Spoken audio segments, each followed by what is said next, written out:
10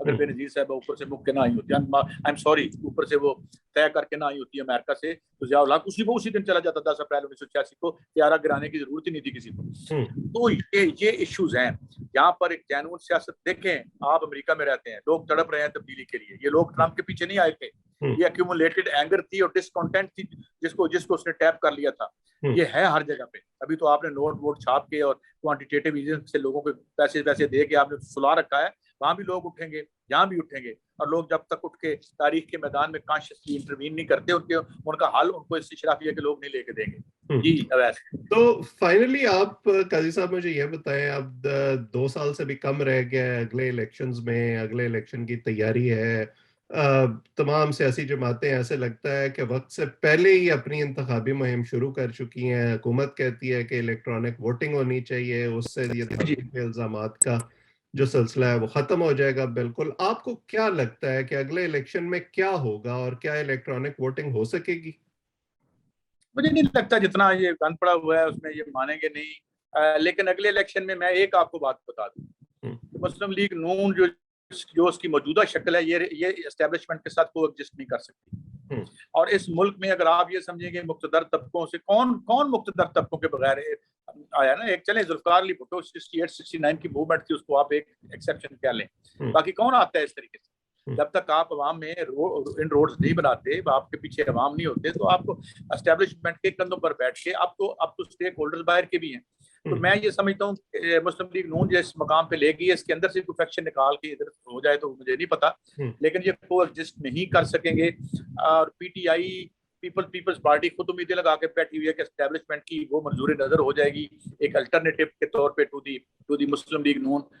میرا خیال میں ایک متنجن تیار ہو سکتا ہے مائنس مسلم لیگ نون کی. یہ جو لیڈرشپ ہے وہ تو یہ بن سکتا ہے, کیونکہ عوام کا جہاں تک تعلق ہے وہ اپنے دل سے اٹھ کے ووٹ دینے کسی کو بھی نہیں آئیں گے. ہم نے انہیں بہت ہی مایوس کر دیا ہے ویسے.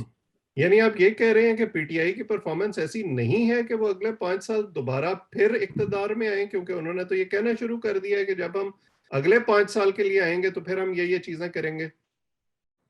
دیکھیں it is their right to say, مگر یہاں پہ مجھے کیا پتا ہے بھائی, یہاں تو اکثر لوگ یہ بھی کہتے ہیں کہ جناب جو رزلٹ پہلے بنا دیے جاتے تھے میاں صاحب کے دور میں, جب وہ 7 بجے اناؤنس کر دیا کرتے تھے اپنا رزلٹ, تو ہم نے کہا یار اتنے پیسے کیوں خرچ کرتے ہو, ہمیں پہلے ہی بتا دیا کرو کہ یار یہ تمہارا وزیر اعظم ہے. I don't know, I am just lighter vein میں بات کر رہا ہوں.